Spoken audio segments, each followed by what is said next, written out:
PWH projects, flood control projects. Bago ko po ilahad ang aking nalalaman sa mga bagay na nais tumbukin ng kagalang-galang na Blue Ribbon Committee, ako po ay umaamin sa aking maling nagawa. Ako po ay hindi naging matatag at tapat sa pagpapatupad ng tungkulin na ipinagkatiwala sa akin ng ating pamahalaan at sambayanan.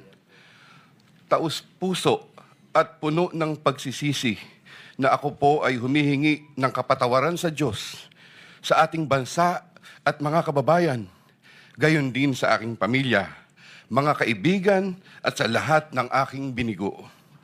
Nakagawa po ako ng pagkakamali at pinahintulutan ko po ang aking sarili na maging kasangkapan sa pagpapatupad ng isang masamang gawain. Handa po akong gawin ang lahat ng nararapat upang